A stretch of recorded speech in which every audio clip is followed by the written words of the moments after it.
Hi guys! Welcome back sa ating kusina serye. Magluluto tayo ng munggo with native na manok. Ne Kobe! Magluluto tayo, Kobe! Kobe! So, nandito ako guys sa aming dapog sa likod ng bahay. So, nagamit lang ako dito guys ng kahoy.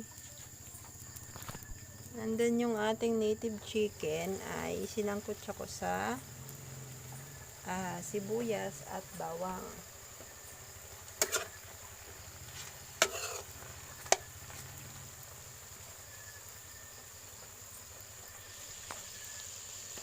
And then, ilalagay na natin yung ating munggo.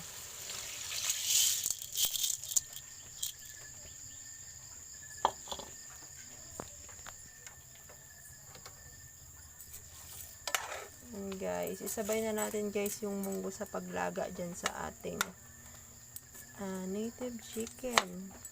Para pag lumambot guys ay sabay na silang lalambot. And then, hinaan lang natin guys yung ating apoy. So, yan lang guys. Ang simpleng ulam sa probinsya.